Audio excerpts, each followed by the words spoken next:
Hello friends, हम लोगों ने पिछली क्लास में स्टार्ट किया था कि टाइप्स ऑफ स्ट्रेन किसको कहते हैं या टाइप्स ऑफ स्ट्रेन में विकृति के प्रकार में कौन कौन से हैं। तो पहली विकृति हम लोगों ने पढ़ा था उस दिन लॉन्गिट्यूडनल स्ट्रेन। आज हम लोग दूसरी विकृति पे बात करेंगे। दूसरा नंबर जो है वो है आपका कर्तन या कोणीय विकृति। आज हम लोग दूसरे टॉपिक पे बात करेंगे, टाइप्स ऑफ स्ट्रेन में दूसरे पॉइंट पे बात करेंगे। हम लोगों ने इसको पढ़ा था, समझा था, सब कुछ किया था। जो हमारी EL = I थी वो डेल्टा L/Li थी। ये हमारी लॉन्गिट्यूडनल स्ट्रेन कहलाती थी। आज हम लोग दूसरे पे बात करेंगे। दूसरा हमारा क्या है? कर्तन या कोणीय विकृति, जिसको कहा जाता है शियर और एंगुलर स्ट्रेन। इसको आपको ठीक से समझना पड़ेगा दूसरे पॉइंट को, क्योंकि ये आपके एग्जाम में स्पेशली भी आती है। मतलब आपसे कहा जाता है कि एंगुलर स्ट्रेन को समझाइए, या कर्तन विकृति क्या होती है या फिर कोणीय विकृति क्या होती है। कोणीय विकृति इसको क्यों कहते हैं हम लास्ट टाइम में बताएंगे। अभी फिलहाल आप कर्तन विकृति जानते रहिए, कोणीय विकृति हम लोग लास्ट टाइम में पढ़ते टाइम में क्लियर कर लेंगे, ठीक है। तो यहां से कर्तन या कोणीय विकृति को पढ़ने से पहले हम लोग कर्तन का मतलब, इसके पहले हम लोगों ने पढ़ा था, कर्तन को समझना बहुत जरूरी है। कर्तन क्या होता है कि जैसे कुछ लेयर्स आपस में जब स्लाइड करने लगती हैं, एक दूसरे पे सरकने लगती हैं, तो वही हमारा शियरिंग का केस होता है। तो आप समझिए कि एक तरीके से बल हमने पढ़ा, बल के बाद हमने प्रतिबल पढ़ा और प्रतिबल के बाद हमने विकृति पढ़ा। बल हमने कहा कि जब हम फोर्स लगाते हैं तो उसमें प्रतिबल आता है। प्रतिबल क्या आता है? उस बल का विरोध करता है तो प्रतिबल होता है, और जो उसमें परिवर्तन होता है वह परिवर्तन उसकी विकृति होती है। तो इन पे हम बात कर चुके हैं। हम लोग बात करेंगे कर्तन विकृति पर। तो कर्तन विकृति को समझने के लिए सबसे पहले चित्र J में आ जाइए। ये चित्र में है क्या? चित्र में हमारा जो दिखाया गया है डायग्राम में, वो डायग्राम में घन दिखाया गया है, ठीक है। एक क्यूबिक, हमारा क्यूबिक मटेरियल दिखाया गया है, एक क्यूबिक पार्ट है हमारा, मतलब एक घन है जिनकी भुजाएं या जिनके फलक कौन कौन से हैं देख लीजिए। इनका नामकरण किया गया है। एक फलक ABCD है, ये वाला फलक। एक फलक ये है, एक फलक ऊपर है, एक फलक पीछे, एक फलक इस साइड है, एक फलक इस साइड है। इसका मतलब ये है कि इसमें नामकरण कर दिया गया है इस घन का ABCD LMNO। ये हमने नामकरण कर दिया, एक घन है। घन के निचले साइड हमने आपको बताया था कि अगर किसी लाइन के साथ अगर ये हैचिंग है, इसका मतलब ये है कि वो सिरा क्या है? फिक्स है। क्लियर हुआ? तो ये समझने के लिए है कि वो सिरा क्या है? फिक्स है। तो इसमें कौन सा सिरा फिक्स है भाई? CD वाला जो सिरा है, CD जो भुजा है, यह भुजा क्या है? फिक्स है, स्थिर है, उसको बद्ध कर दिया गया। क्लियर है? तो हम यहाँ लिख नहीं रहे हैं, लेकिन आप इससे ये समझ पाएंगे कि CD भुजा जो है वो क्या है? बद्ध है। और एक भुजा की लंबाई कितना दिखाया गया है? L दिखाया गया है। अब अगर ये घन है, क्यूबिक है, अगर ये घन है, एक भुजा अगर L है, तो जाहिर सी बात है घन की सारी भुजाएं क्या होती हैं? आपस में बराबर होती हैं। इसका मतलब एक भुजा अगर CD L है तो AD भी L ही होगा, BC भी L ही होगा, LM भी L ही होगा, AB भी L ही होगा। मतलब सारी भुजाएं, घन की सभी भुजाएं आपस में बराबर होती हैं। तो हम फिर से एक बार बात कर लेते हैं स्पष्ट रूप से कि हम लोग पढ़ने जा रहे हैं कर्तन, शियर स्ट्रेन। शियर स्ट्रेन का मतलब हमने शियरिंग का बात बताया है, जहां स्लाइडिंग का केस हो वो हमारा शियरिंग कहलाता है। इसको समझने के लिए हम चित्र J पर गए। हमने एक घन लिया है जिनका नामकरण यहाँ पे हमने किया है, और घन की एक भुजा को हमने दिखाया है कि वो L है। तो इसका मतलब सभी भुजाएं घन की आपस में बराबर होती है, तो सबकी लेंथ वही होगी। दूसरी बात, CD हमारी जो भुजा है वो क्या है? स्थिर है या फिक्स है? यहाँ पे शो किया गया। इससे हम ये जान सकते हैं कि ये भुजा क्या है? फिक्स है या स्थिर है।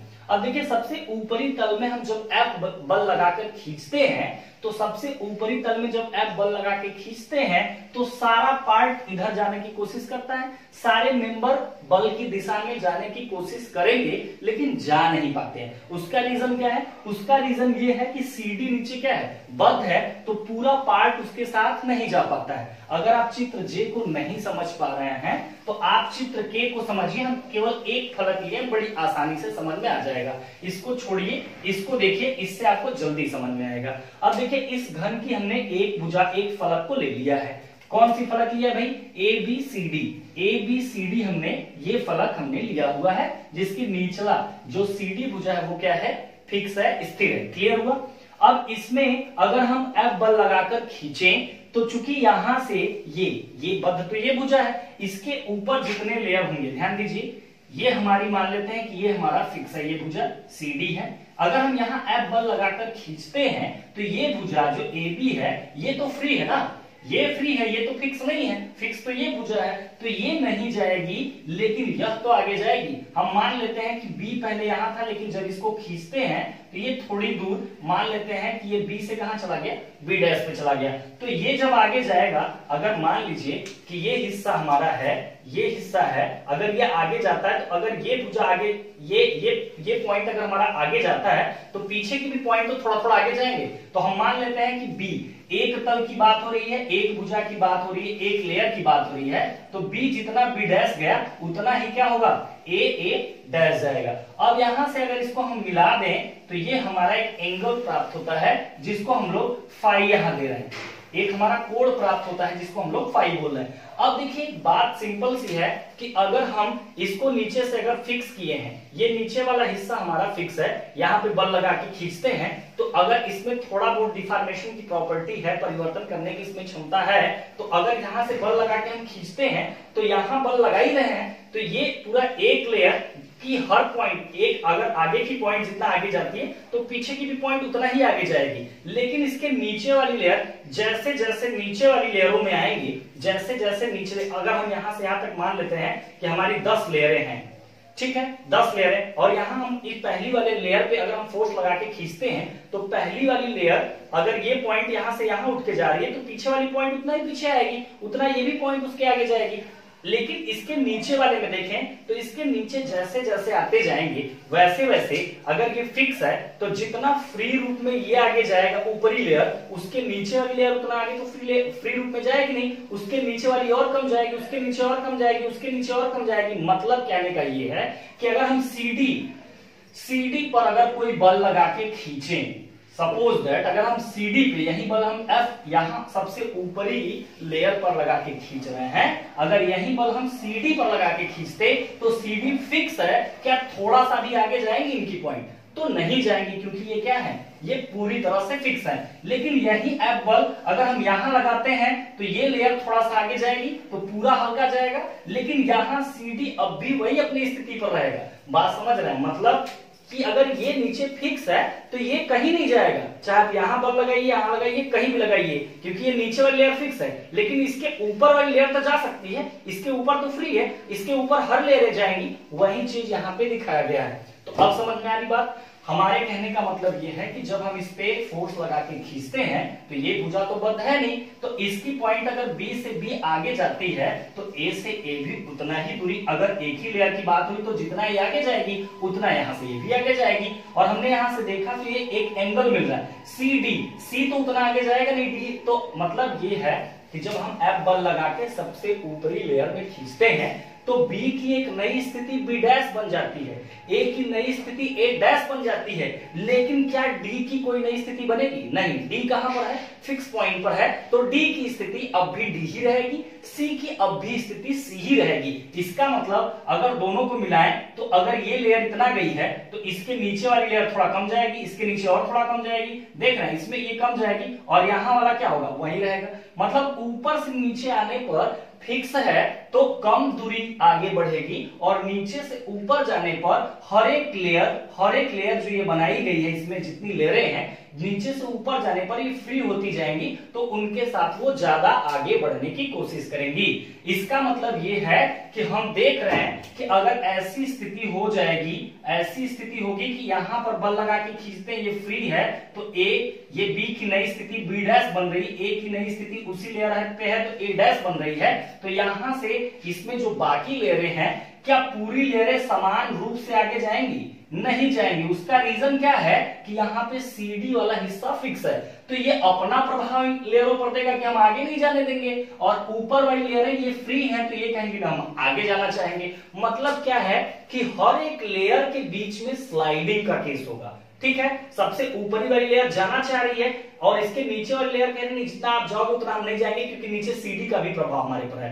तो इन दोनों के बीच में क्या होगा, ये आगे जाना चाहेगी, ये उतना आगे नहीं जाएगी। तो हर एक लेयरों के बीच में यहां शेयरिंग आना शुरू हो जाता है, और जब हर एक लेयरों के बीच में कर्तन की चीजें आना शुरू हो जाएंगी, स्लाइडिंग का केस स्टार्ट हो जाएगा, तो निश्चित तौर पे इस पूरे पार्ट में या इस पूरे पार्ट में हमारी कौन सी क्रिया होने लगेगी, कर्तन की या शेयरिंग की। अब यही चीज अगर हम नीचे ये फिक्स नहीं किए होते, सपोज दैट ये सीडी को नहीं फिक्स करते, तो ये पूरा पार्ट साथ में जाता, पूरा पार्ट साथ में जाता, कोई लेयर किसी का कोई विरोध नहीं करती, तो कोई स्लाइडिंग नहीं होता, जब कोई स्लाइडिंग नहीं होती तो कोई शेयरिंग नहीं होता। लेकिन यहां शेयरिंग हमको कराना है, इसलिए हमने सीडी वाली भुजा को क्या किया है भाई, बद्ध कर दिया। ठीक है, तो इसमें शेयरिंग की घटना समझ में आई। ये बद्ध होने के कारण हर एक लेयर में स्लाइडिंग होगा, जिससे कि शेयरिंग उत्पन्न होगी।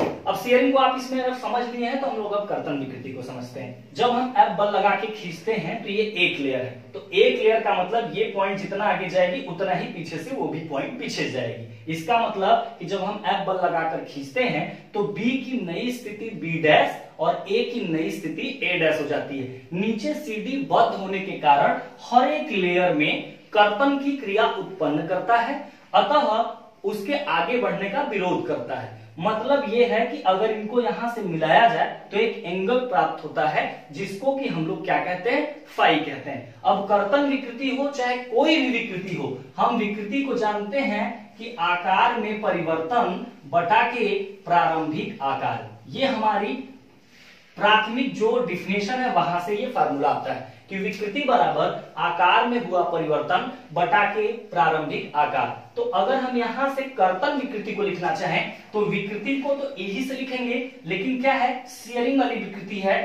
तो ईएस लिखेंगे। ठीक है, तो ईएस इक्वल टू आकार में हुआ परिवर्तन, आकार में कितने का परिवर्तन हो रहा है, बी से बी डैश का, तो आकार में कितना परिवर्तन हुआ, बी बी डैश अपान के प्रारंभिक आकार, तो प्रारंभिक लंबाई इसकी कितनी थी भाई, ए बी थी।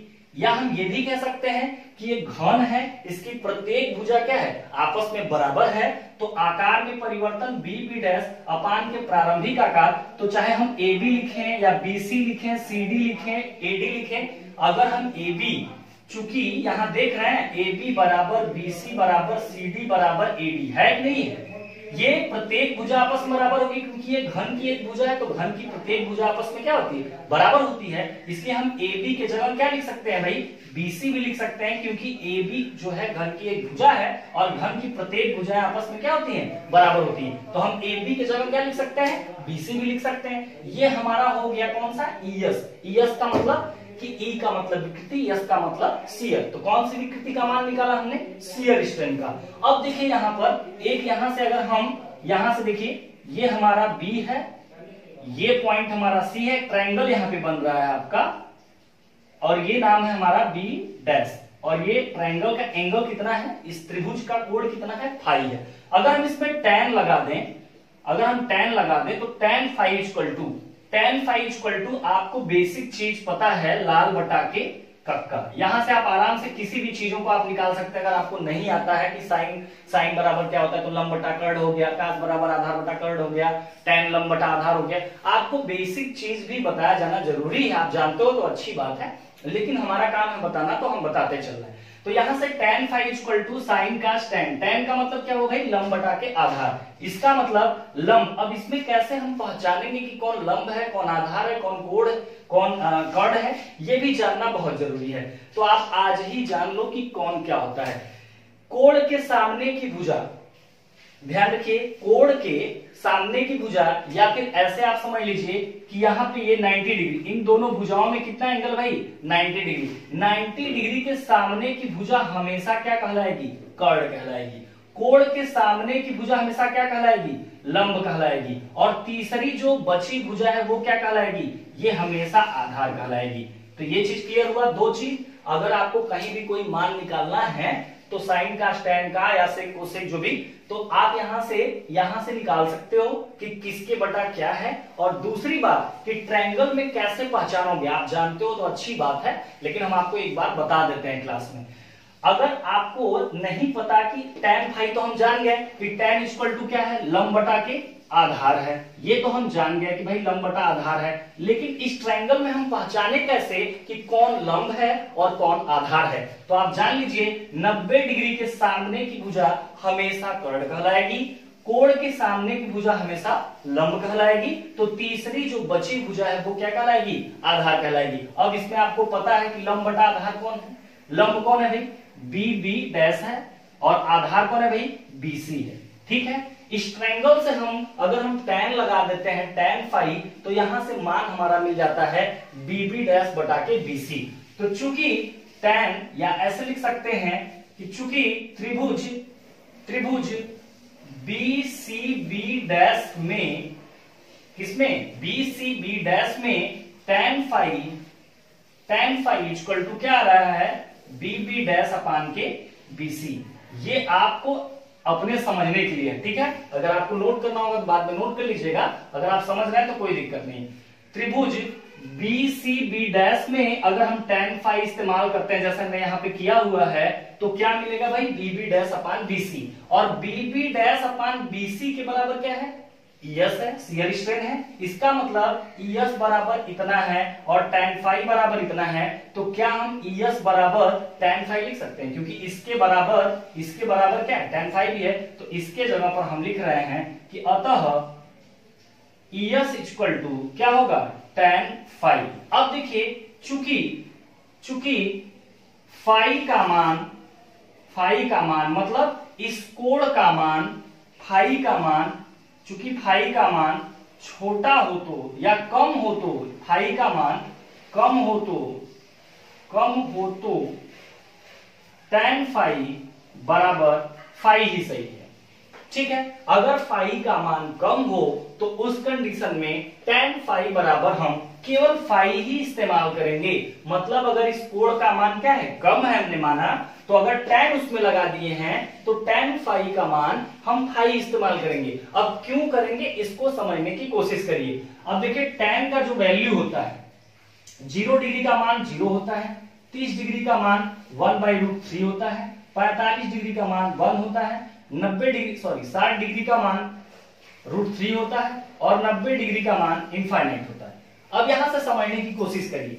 tan का मतलब ये है, इतना अगर आपको नहीं समझ में आ रहा तो पहले यहां से हम आपको एक बार फिर से समझा देते हैं। थोड़ा प्रॉब्लम आपको आ रही है, ऑनलाइन वाले में दिक्कत हो सकती है, इसलिए मैं थोड़ा सा तोड़ के अभी चीजों को बताने की कोशिश कर रहा हूं।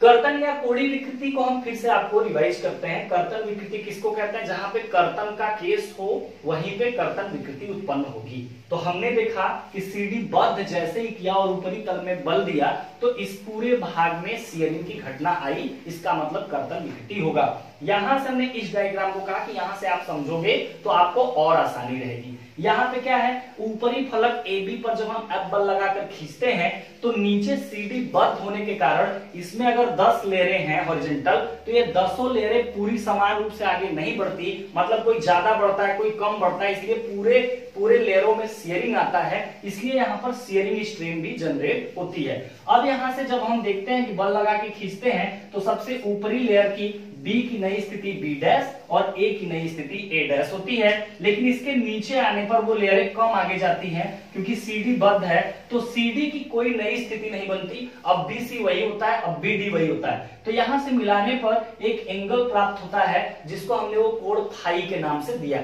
अब यहां से हम देखें कि कर्तन विकृति कितना होगा, तो कर्तन विकृति जो होता है आकार में हुआ परिवर्तन बटा के प्रारंभिक आकार। कोई भी विकृति हो तो बेसिक फार्मूला हम लोग का यही है, आकार में हुआ परिवर्तन बटा के प्रारंभिक आकार। तो यहां से कर्तन विकृति होगा तब भी दिमाग में हम वही चलाएंगे, आकार में हुआ परिवर्तन बटा के प्रारंभिक आकार। आकार में कितना परिवर्तन हुआ, BB डैश का, और प्रारंभिक आकार क्या था, AB था, या इसी को हमने लिखा कि BB डैश बटा के BC। हमने BC क्यों लिखा, क्योंकि AB बराबर BC है, BC बराबर CD है, CD बराबर DA है, क्योंकि ये घन की भुजाएं हैं तो सभी भुजाएं बराबर हैं, चाहे आप AB लिखे या BC लिखे। अब यहां से हमने कहा कि यहां पर एक ट्रायंगल हमको मिल रही है, कि ट्रायंगल कौन सी है भाई, बी सी बी डैश में अगर देखें हम tan फाई लगाएं तो tan फाई इक्वल टू लंब बटा आधार, इसमें लंब कौन होगा आधार कौन होगा हमने बताया, तो बी बी डैश अपान के बी सी मिला। इसका मतलब बी बी डैश बटा के बी सी ई एस के भी बराबर है और बी बी डैश बटा के बी सी tan फाई के भी बराबर है,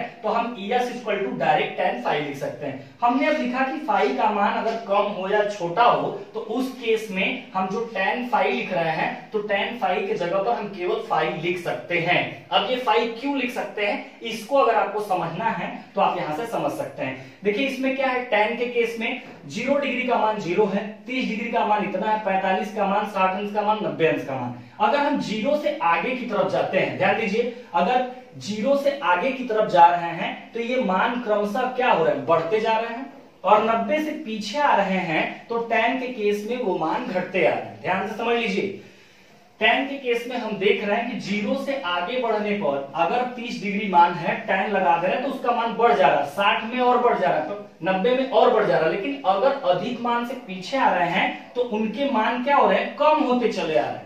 तो अगर मान लीजिए कि अगर कोण का मान छोटा है उसमें tan लगा देंगे तो वह मान और भी कम हो जाएगा। वही बात यहां फंस रही है कि अगर कोण का मान, ये फाई क्या है, एक कोण है, फाई का मान अगर कम हो तो उस केस में इतने के बराबर हम इतना लिख रहे हैं। मतलब क्या है कि अगर कोण का मान कम होगा, अगर कोण का मान अगर कम होगा तो उसमें tan अगर इस्तेमाल करेंगे तो वह मान और भी कम हो जाएगा, क्योंकि यहां से हम देख सकते हैं अगर कोण का मान 90 से 60 डिग्री करेंगे तो उसमें tan लगा देंगे तो 90 अंश का जो मान है उस मान से कम हो जाएगा। अगर हम 45 डिग्री में tan लगा देंगे तो √3 का मतलब होता है 1.732, तो इससे ये मान क्या हो गया, और कम हो गया। मतलब अगर कोण का मान कम है उसमें tan इस्तेमाल आप कर देते हो तो उसका मान और भी कम हो जाता है। जैसे 90 अंश में अगर tan लगाया इनफाइनाइट है, लेकिन कोण का मान जैसे ही कम किया 60 डिग्री किया और tan इस्तेमाल कर दिया तो उसका मान कितना हो गया, √3 मतलब 1.732। अगर हम कोण का मान 45 कर दें और कम कर दिया और उसमें tan इस्तेमाल कर दिया तो इसका मतलब और भी मान कम हो गया, 1 हो गया, 1.732 1 से कम ही है। इसमें देखेंगे तो इससे और कम हो जाएगा, 0 डिग्री कर देंगे तो 0 हो गया। इसका मतलब यहाँ ये छोटा होने की वजह से tan अगर लगाएंगे तो मान और भी छोटा हो जाएगा, इसलिए यहाँ पे हमने tan phi equal to phi इस्तेमाल किया। तो यहाँ पर हम क्या लिख सकते हैं, अब ऊपर से देखिए ये मैंने लिखा ES equal to tan phi था और tan फाई के जगह फाई लिख सकते हैं, अतः यहाँ कह सकते हैं कि ES बराबर क्या है, ES बराबर क्या है, फाई। ठीक है, तो इसका मतलब जो कर्तन विकृति है वह कर्तन विकृति जो है वो कोण पर निर्भर कर रही। फाई क्या था, कोण था, इसीलिए हम लोग दूसरी भाषा में इसको कोणीय विकृति के नाम से भी जानते हैं। ठीक है, तो यहां तक आप पहले नोट करिए यहां तक भाई पहले। ठीक है, तो आप इसको नोट कर लिए, डायग्राम आप बना लिए, डायग्राम इसको समझने के लिए आप बना लिए होंगे, ये दोनों डायग्राम बना लिए, साइड में समझने के लिए बना लीजिएगा, आगे पीछे वीडियो करके कोई ज्यादा दिक्कत है नहीं। फिलहाल आप इसमें लिखिए चित्र जे के अनुसार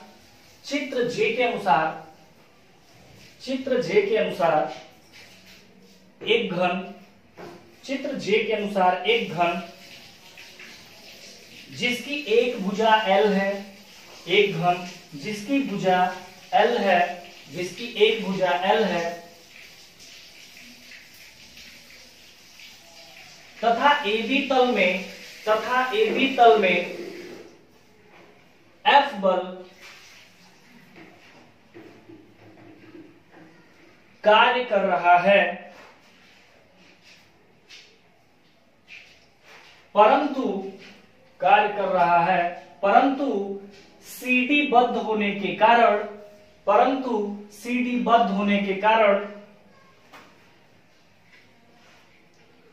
चित्र के अनुसार संपूर्ण भाग उसके साथ नहीं जा पाता,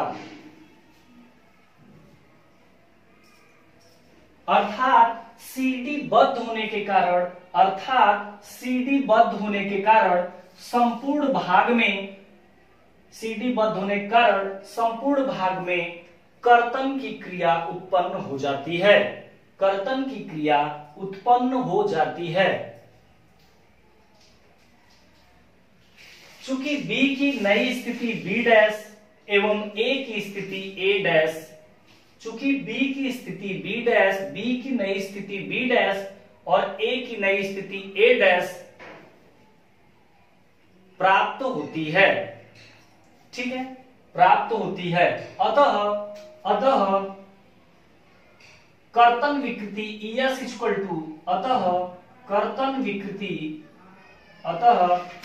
विकृति ES इक्वल टू इतना बराबर इतना, फिर ट्रायंगल इसमें ये नोट कर लीजिएगा, फिर ये नोट कर लीजिएगा, ये आपको समझने के लिए है। फिर यहां से आप फाइनली ES इक्वल टू 5 तक आप निकाल लोगे। ये आपको बताया गया था आपके बस काम के लिए कि आप कैसे छोड़ सकते हो, क्योंकि tan के केस में क्या हो रहा है कि अगर कोण का मान कम होगा tan लगा देंगे तो मान और कम हो जाता है, जिस कंडीशन में हम उस मान को छोड़ देते हैं, ठीक है। तो यहां तक आप नोट करेंगे। उसके बाद एक लास्ट है जो हम लोग उसको भी फटाक से पढ़ लेंगे, आप वीडियो को पीछे करके आराम से इसको लिख लीजिएगा, ठीक है। तीसरा नंबर हमारा जो है वो है हमारा आयतन विकृति। तीसरा नंबर है, इसको भी जल्दी से पढ़ लेते हैं, वॉल्यूम स्ट्रेन। ये थर्ड नंबर है, उसके बाद हम लोग की स्ट्रेन खत्म हो जाएगी। वॉल्यूम स्ट्रेन बाद में वीडियो पीछे करके आप चला के इसको पूरा देख लीजिएगा, कोई दिक्कत है नहीं।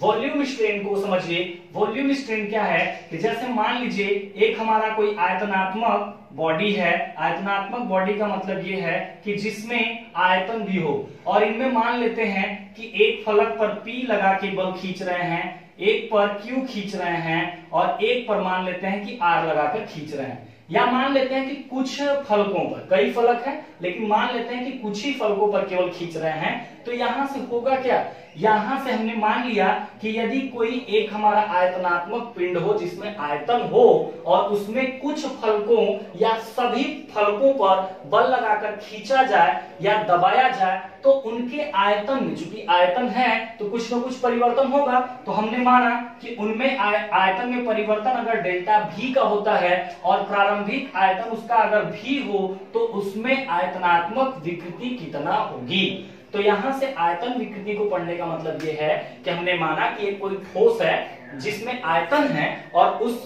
ठोस पर कुछ फलकों या सभी फलकों पर अगर बल लगाकर खींचा जाए तो उसके आयतन में परिवर्तन होता है। मान लेते हैं कि उसके आयतन में परिवर्तन डेल्टा V का हो और प्रारंभिक आयतन V हो, तो उसपे आयतन विकृति कितना होगी। तो विकृति का मतलब क्या होता है भाई, E होता है। कौन सी स्ट्रेन है, वॉल्यूम है, तो E भी लिखेंगे इक्वल टू विकृति का फार्मूला क्या है, आकार में हुआ परिवर्तन। कितना परिवर्तन है, डेल्टा V का है और प्रारंभिक आकार, प्रारंभिक आयतन कितना है, V है। इसका मतलब ये हमारी आयतनात्मक विकृति कहलाती है। इसको आप बना लीजिए, इस डायग्राम को बना लीजिए, उसके बाद लिख लीजिए।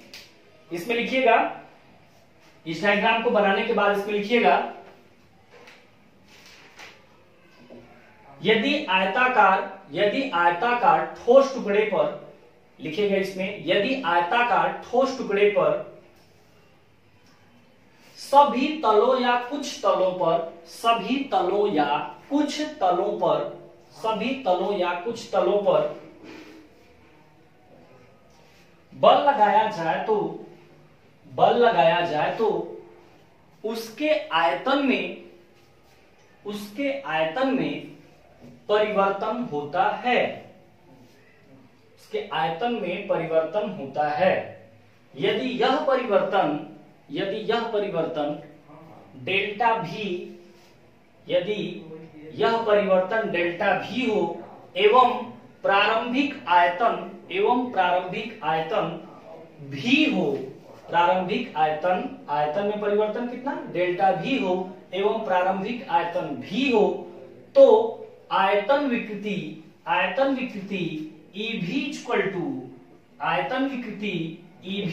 टू आयतन में हुआ परिवर्तन बटा के प्रारंभिक आयतन, ये हमारा होगा आयतन विकृति। इसको आप बना लीजिएगा, ठीक है। तो आज के लिए बस इतना ही, और बहुत जल्दी आपको आगे का भी, जैसे कि सिविल वाले हाइड्रोलिक उनकी स्टार्ट होने वाली है, मैकेनिकल का भी स्टार्ट हो जाएगा। तो मैकेनिकल वालों की जो मॉस है वो आपकी सोमवार, मंगलवार, बुधवार और बृहस्पतिवार, 4 दिन आपको मॉस मिलेगी। और सिविल वालों को सोमवार, मंगलवार, बुधवार, बृहस्पतिवार, ये 4 दिन का जो क्लास है इसमें इनको या स्वयं मिलेगा या फिर स्ट्रक्चर मैकेनिक्स, ये दोनों एक ही चीज है। तो 4 दिन मैकेनिकल और सिविल को इनको मॉस मिलेगा और इनको स्ट्रक्चर मैकेनिक्स या सोम मिलेगा। अब बचा सिविल का शुक्रवार शनिवार, तो ये 2 दिन इनको हाइड्रोलिक मिलेगी और मैकेनिकल वालों का जो है कि 4 दिन के साथ मैथ भी मिलना स्टार्ट हो जाएगी और बाकी 2 दिन जो है इनका शुक्रवार शनिवार इनको थर्मल भी मिलेगा। तो 4 दिन इनको मॉस मिलेगी, 2 दिन थर्मल मिलेगा, मैथ डेली मिलेगा। और सिविल वालों को 4 दिन सोम या स्ट्रक्चर मैकेनिक्स मिलेगा, बाकी 2 दिन हाइड्रोलिक मिलेगा शुक्रवार शनिवार, और ड्राइंग भी 2 दिन मिल सकती है। अभी हम आपको अगली वीडियो में बता देंगे। ठीक है, तो आज के लिए बस इतना ही, फिर मिलेंगे हम लोग अगली क्लास में।